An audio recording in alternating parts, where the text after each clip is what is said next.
Hey everybody, it's Jennifer Seger. Welcome back to my channel, The Seger Stories. Today we are doing another Disney video. So if you watched my previous video, I'll link it here. I was talking a little bit about kind of a post wrap up of our Disney parks trip, what I needn't have brought, what I wish I'd have brought, what I was glad that I brought along, as well as just some, I'm calling them kind of random wish I would have known. And those were things that kind of fell in the category of I'd done a lot of research and planning, and there were things that I was a little unclear of or I wish I'd known before we went on our trip. So today I am doing the same thing, but the Disney cruise version. So if you haven't been following the channel, my husband and I went on a Disney cruise following a Disney parks trip. So we did what they call a land and sea trip at the end of September. So I know we are in a COVID world right now and things are continually changing. So a lot of what I have to say, the guidelines and things might have changed, or cruise ships might be very different by the time that you're watching this video, so just want to take all of this with a grain of salt. Before we get started, make sure you click that like and subscribe button below, and let's dive in.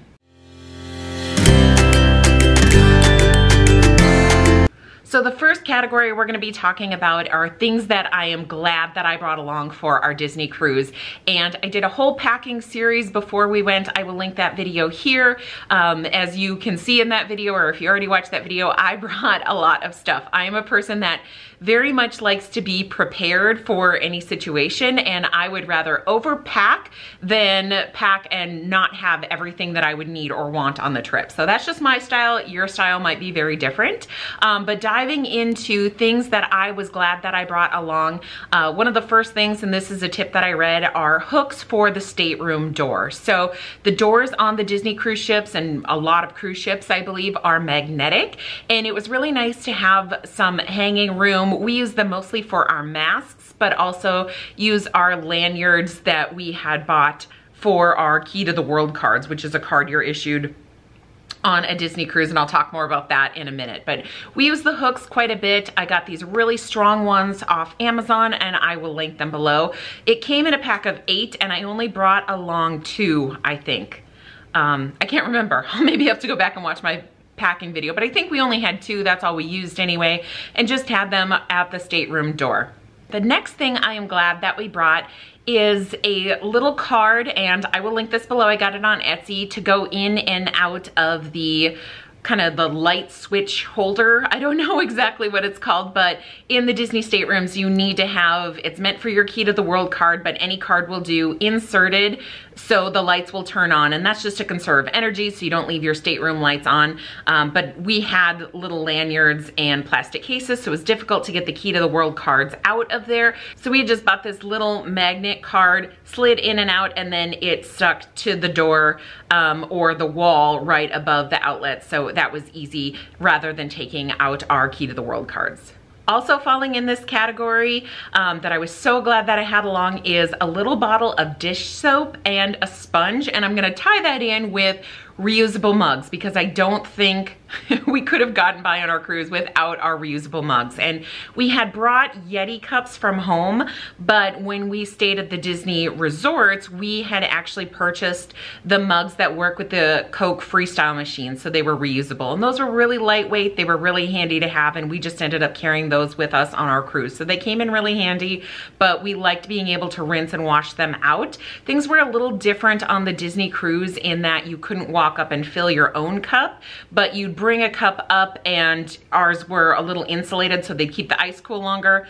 They did have paper cups that they would fill up your beverage of choice and hand it to you. They kind of had makeshift counter set up, so there was a cast member filling up, or crew member, I don't know what they're called, filling up your drink and then pouring it into the reusable one. So even though it's not like there weren't cups available, we were glad that we had those that were a little more insulated. They were lightweight, they were nice to have on the trip, and again, we could just bring them in our room and wash them out. Okay, the next category that I have is things that I didn't need, that I brought along that I found out that I didn't need. And the first thing in this category is bug spray. I had read a tip that, and this might be, I'll preface it by saying the time of year that we went. I don't know, I'm not from a tropical place that's ever experienced this, but I think they call them like sand bugs, or there's different bugs that can be pests if you are on the beach. So we took a tip and brought along some bug spray. It still exists in the cellophane wrapper that it came in. We did not need it at all.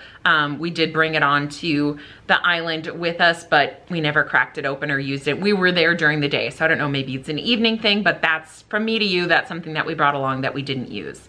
The next thing that I brought that I didn't use, and this one has a bit of an asterisk next to it because I brought along some anti-bac liquid hand soap, and I didn't bring this up in my last video, although I should have talked about it. In the resorts, we really liked having that because I hate unwrapping a bar soap and just having that to use, especially in this pandemic world where you're frequently washing your hands. We did use it in our hotel room, but then I packaged it up. I brought it along on the cruise ship and we did not need it there. They actually had liquid hand soap in the cruise ship, or on the cruise ship, in our stateroom.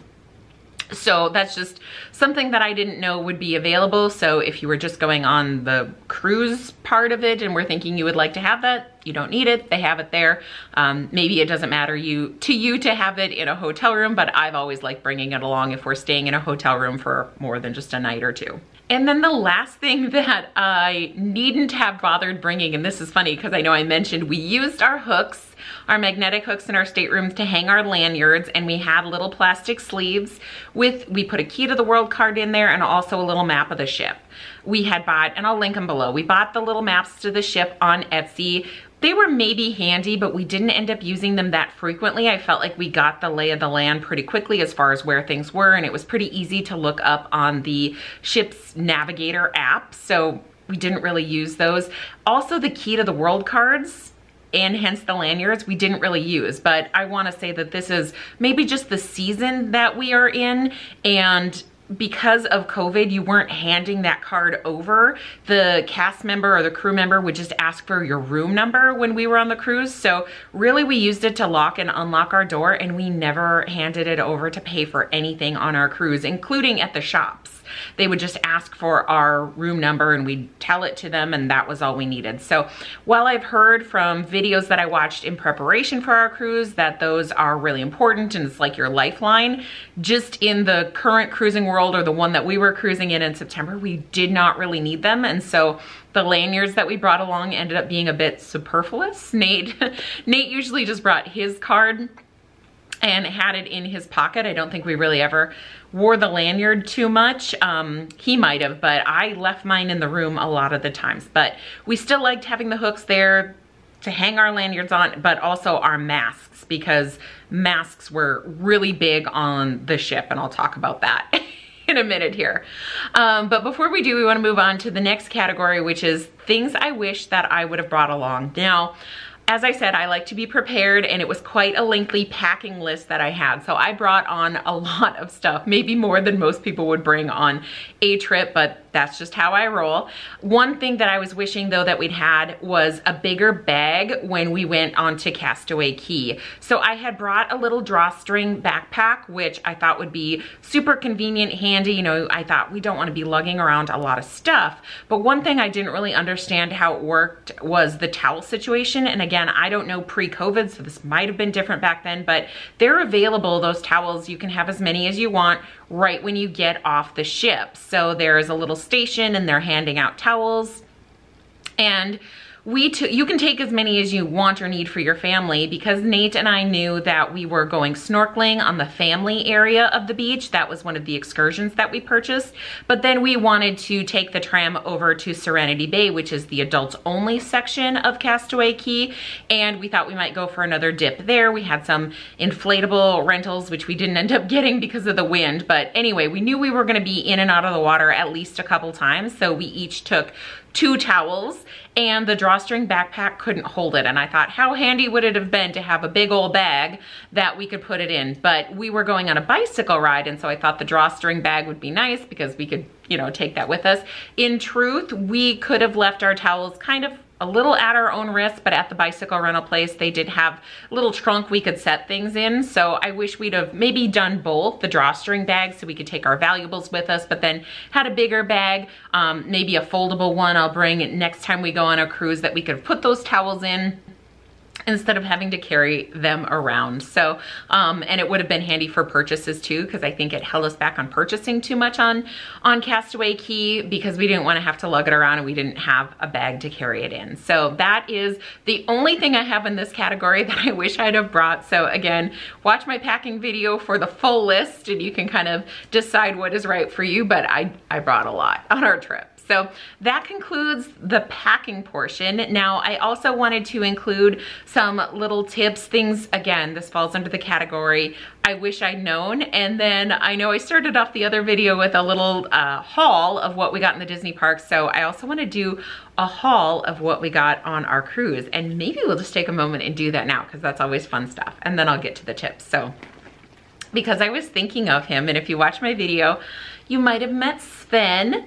We got Sven at, I think it's called Summertime Freeze. Olaf has this little frozen slushy stand, and he was just calling to me. He's so stinking cute. I got a lot of comments from other people on the island that I had an extra piece of carry-on and how was I gonna get that thing home. And again, if we'd have had a bag, it would have been easy to carry Sven around. He comes apart a little bit, like his little butt kept falling off throughout the day.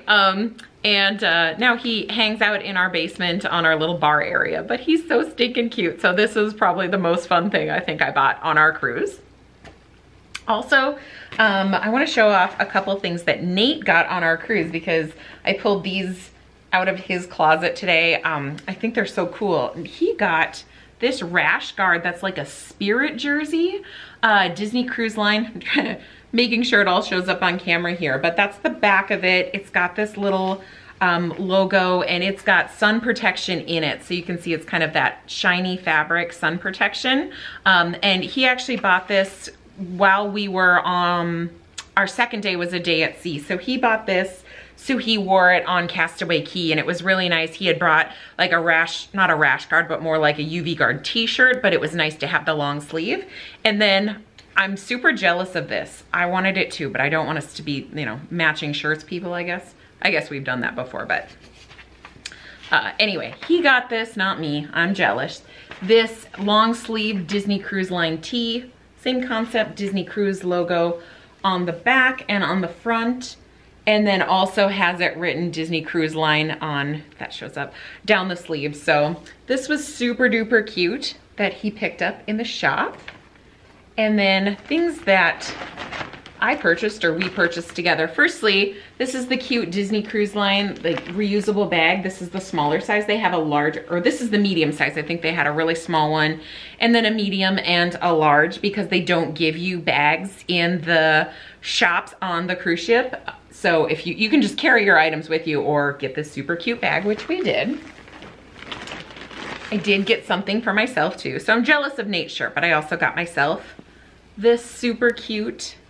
This is one that I was like on the fence, like, oh, I wasn't gonna get a t-shirt because I had bought that sweatshirt in the parks, but I just kind of needed it. I don't know if it showed up. I'll try to get closer here. That's glittery, and I'm not usually a glitter person, but I thought this was so stinking cute that I got that for myself. And then the one souvenir, well, there were two souvenirs we thought we were going to get. We were going to get an ornament, a Christmas ornament for Disney Cruise Line or Castaway Cay, but we never ended up doing it. And I'm kind of regretting that. It's just like we kind of forgot about it. But the one thing that we did get is this. This is gonna be impossible to show on camera, so maybe I'll have to hold it up here and then insert a little bit of footage showing the full thing. But we got a Disney Cruise Line beach towel. So I had started a little bit of a tradition. I used to travel a lot, kind of starting in college is when I really started traveling. And the first couple trips I took, I came home with all these tchotchkes and things that I didn't think that I would ever end up using.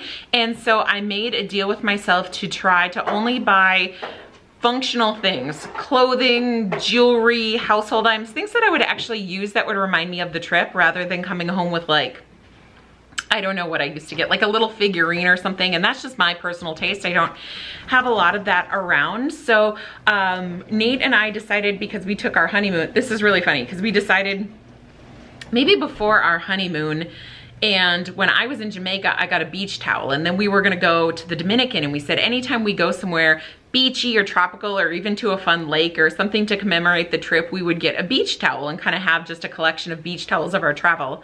And then we went on our honeymoon in the Dominican Republic, and we didn't buy one. We like completely forgot on the trip that that is going to be something we buy. So we made a point to buy a beach towel when we were on our Disney trip. So we'd have that. So I have one from Jamaica. I have one, I used to live in Hawaii, and now we have a Disney Cruise Line. So we're just slowly building our collection here.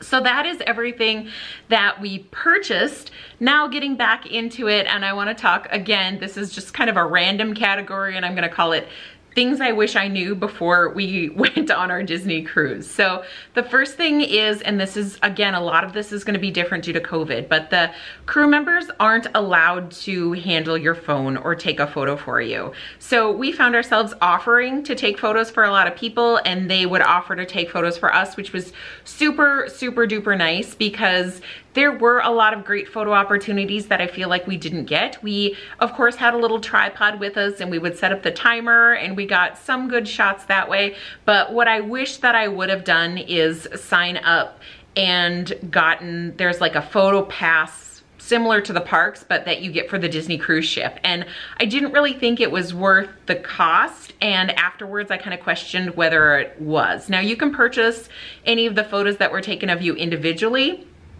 and they have the little shutters area set up on the ship where you can go and review the photographs that were taken of you and buy any of them individually. We had one of us taken before we got on the ship, but then we never stopped to have photos taken throughout our time because we knew we didn't have the pass. So we reviewed the one photo of us that there was, but there really weren't others because we didn't stop to have them taken.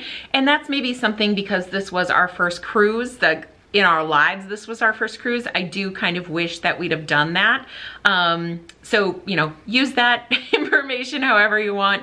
Maybe it's not the right choice for you, maybe it is, but it is maybe a regret that I have, that maybe not so much that I purchased the package, that we would have just stopped for the different photo passes that were available. So at the end of the trip, we could have gone and reviewed that. And then if there was maybe just one great photo, we would have purchased it. But the one photo that we did do was just of us pre-boarding the ship with a model of the ship in the background. It's just kind of your standard thing.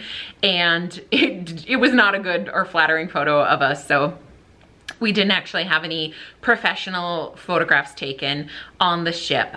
We did have an excursion, quote unquote excursion. We were signed up to do, they have a photo studio on the ship, and you can make that appointment and book it as an excursion before your cruise. And we ended up canceling it just before our cruise because the time slot that we got was about, I think it was 5 in the afternoon, and it was gonna be our day at sea. And we were getting up that morning to go to Palo to brunch, but then there wasn't an appointment available for a few hours. And I just kind of played through that whole scenario in my mind where, you know, we'd get up, we'd look respectable, go to brunch, and then want to go and lay out by the pool and sit in the sun. And then we'd need to go freshen up and do this photo studio thing and blah, blah, blah. And it would just kind of cut into the day. So we opted not to do that. I don't have a regret that we didn't go to it, but that is just FYI, another option to get some good photos. I don't think they're necessarily cruise related. It's just more like booking a studio appointment, and they look like black and white photos from what I could tell on the website. Okay, the next thing I wish I'd have known, and again, this is an ever-changing thing, so maybe it wasn't possible to know before our trip, but from the research I had done prior to our cruise, I knew that there was going to be a meeting area on your Key to the World card. It gives you your safety group, and then you go to a meeting area to hear a specific safety announcement, like what to do in the case of, you know, the ship's going down or a maritime disaster or emergency situation, something like that. It was a little different sailing now because they don't want that group clustered together. So we were actually given the task of going to, I think our letter was F, so we just had to go follow the map on the navigator, find the F, and there was a little QR code that we scanned, and just one of us had to do it. That was our proof that we knew where to go in an emergency. And they assigned us this video to watch, again, through the Disney Cruise Line app, and we were still docked in Port Canaveral, and we kept trying to watch this video, but I think everybody was trying to watch the video, and the Wi-Fi was really spotty on the cruise ship before we got, I mean, out to sea. I don't know if there wasn't much Wi-Fi. Also, the cellular network was really slow. We're Verizon customers. I don't know if that was because of our carrier or maybe just because there was like everybody trying to watch this, but we'd stream for a few minutes and then it would buffer and buffer and buffer. And we were sitting after we had lunch getting on the cruise ship trying to watch that. And it finally I tried to start it over and I couldn't get back into where I left off. So I'm like, oh no, it's not showing up that we watched the safety presentation. Well then, as again, we're waiting for things to get moving, we had just been able to get into our stateroom. We're still docked in Port Canaveral. These chimes came up that everybody had to stop what they were doing. Like if somebody was getting, you know, a drink or a beverage served to them in the bar, or they were, I don't know what they were doing, like interacting with a cast member, those cast members had to stop what they were doing and everybody had to listen to the safety announcement. Now we were in our stateroom so we could watch it on the TV, but that's how they handled that. Instead of having the individual groups meet, they went through the whole safety spiel over the TV or just over the loudspeakers on the ship. And there was never a mandatory safety drill where you had to meet. So it's like you scanned in to know where your spot was, and then where you could watch it online through the Navigator app, or wherever you were standing when this presentation was going on, that's where you heard or watched it. So that's just interesting. It's probably continually changing, but that's how it was handled when we were on the ship in September.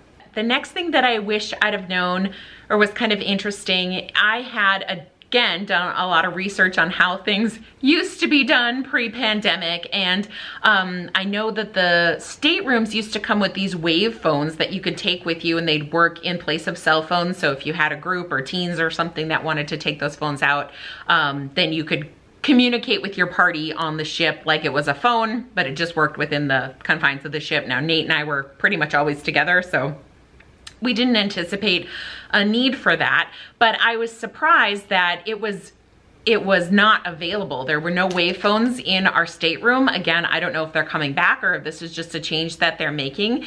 It was all through the Cruise Line Navigator app. So it was really important that we had our cell phones on us, even though we had turned off, we hadn't signed up for the extra Wi-Fi, we turned off all cellular data, but it was still necessary to use the phones just through the limited, not the extra Wi-Fi on the ship, but just, you know, the little bit that they give you through the Navigator, not using data, just to use their app. And it worked really well. Nate and I could chat.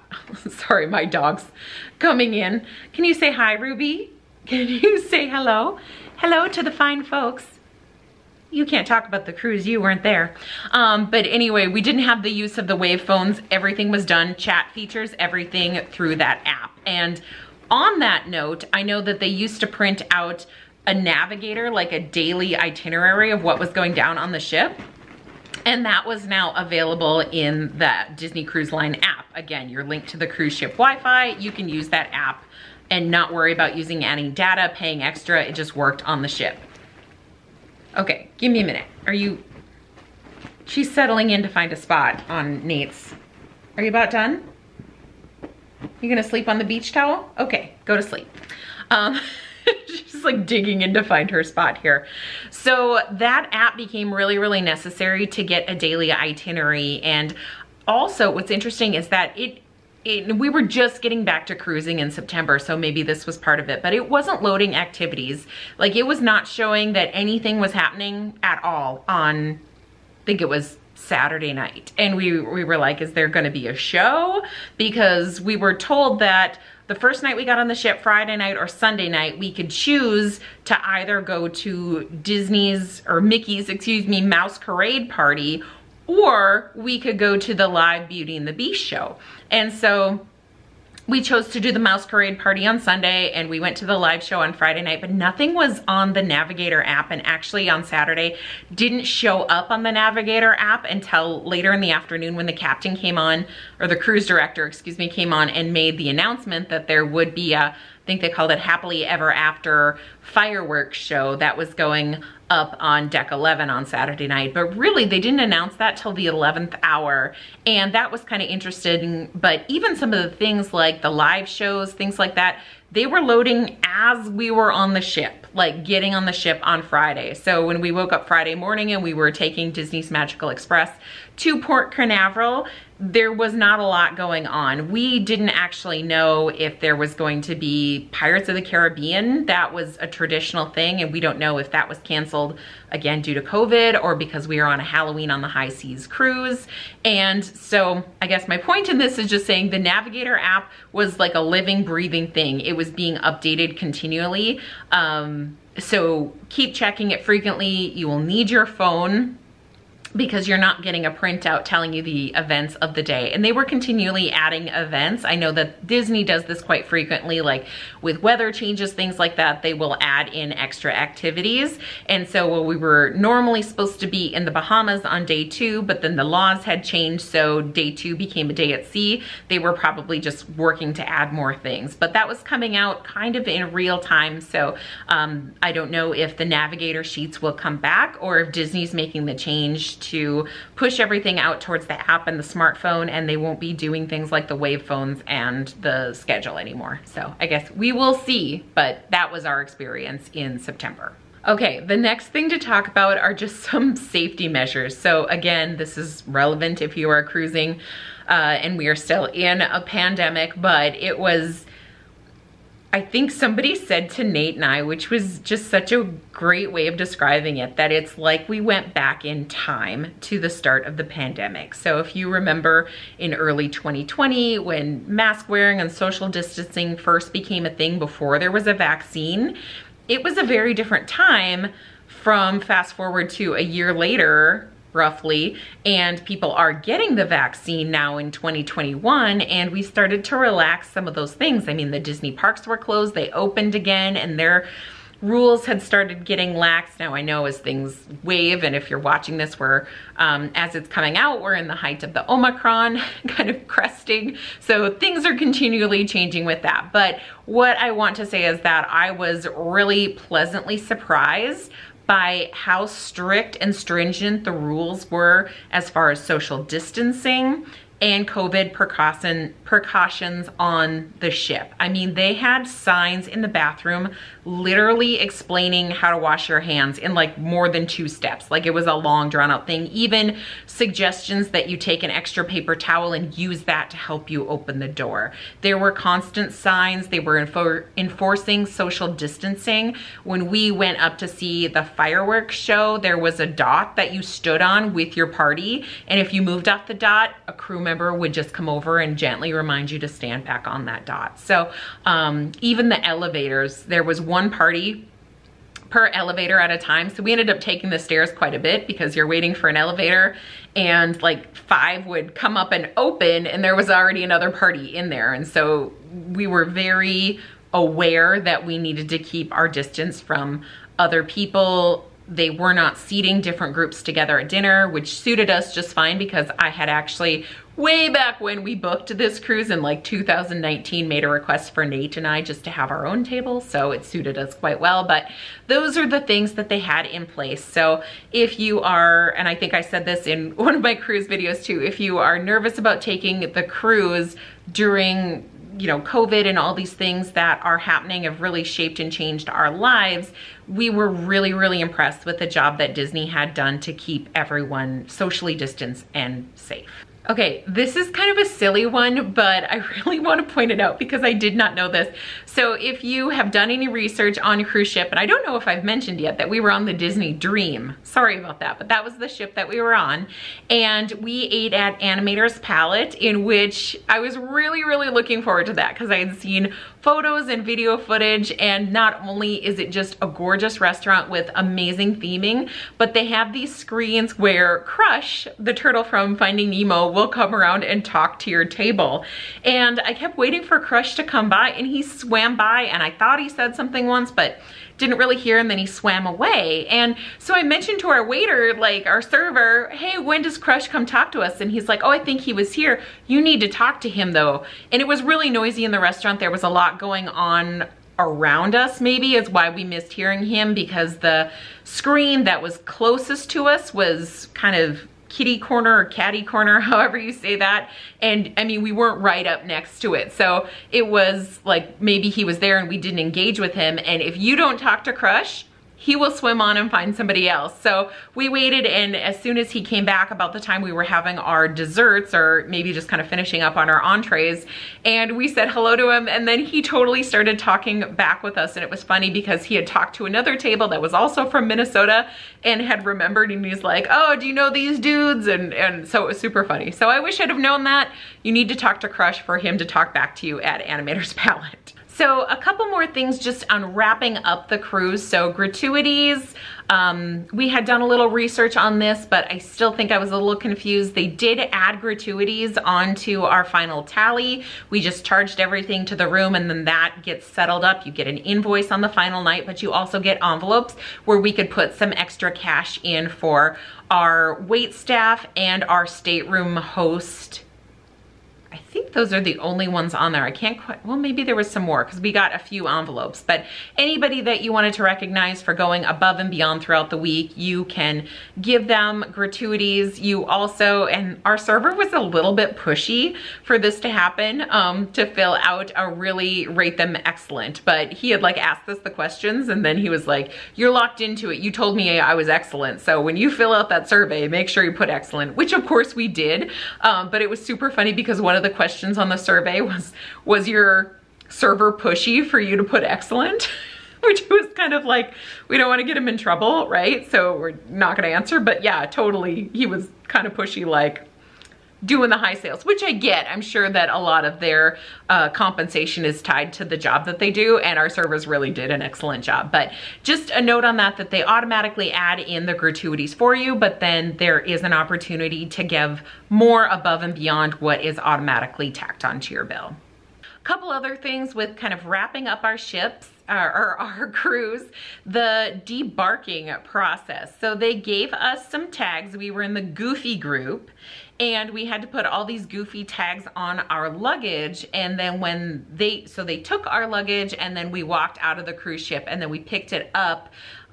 Normally, if you're on the Disney, I don't know if it's called Magical Express, but the Disney transportation that would take you back to the airport, they would just handle your bags and check them in at the airport. But due to COVID, and we had made an appointment through the Navigator app to ask the question, and found out that that service is suspended due to COVID. So they will take your bags from your stateroom, and then you go have breakfast in the morning, you debark, kind of go through customs, and then pick up your luggage. And they were supposed to call group by group. They called Donald in the first group, and we heard that while we were eating breakfast, and we never heard them call another character. So we were just sitting there, and we were finally, can we go? Oh yeah, you can leave, no problem. They said everybody can get off the ship. So I don't know if this was due to the capacity on our ship, which it was a 4,000 some person capacity ship, and there were 1,200 people. So it was a really sparse cruise ship, and we don't know what capacity they were gonna hold at, like how many tickets were available versus how many people were cruising, because, you know, in September, we're just still in that cruise ships are getting back up and running, and maybe not so many people were comfortable. So maybe they would have had more people sign up, but not that many people came on the ship. I don't know. Anyway, we were low capacity, so they never actually called for our Goofy group to come up, but we just got to leave the ship. And it would have been really nice if those bags would have been taken and checked for us, but it was worth it just to have those bags so we didn't have to lug them, you know, up to breakfast and then all the way off the ship, and we could go all the way through customs before we had to pick them up and take them to transportation. So they might not call your group, is what is, I think, the point here, and helpful to know. But also helpful to know, those bags, in order to be taken from your stateroom that you pick up after customs are supposed to be picked up the night before by, I think it was 10 p.m., which means we were at the late seating for dinner. We would have had to been all packed up and get those bags outside our stateroom at 10 p.m. And we were just visiting with our stateroom host and we're like, we're never gonna make that because we're the late seating for dinner, and then we wanted to do this trivia afterwards. So we're like, well, what are our options? We were so grateful that our stateroom host told us that there are a select few people that can sign up, and there's only so many names they can put on the list, but they start taking the bags at 10, but then there's one more round that comes around like 3 o'clock in the morning. And he said, so just get packed anytime before 3, 4 in the morning, give a call to guest services and let them know. So we did that, which we really needed because we were at maximum capacity, and it took a lot of arranging, like moving a little here and a little there to make sure that our bags were at weight, because we bought apparently very heavy gifts and souvenirs.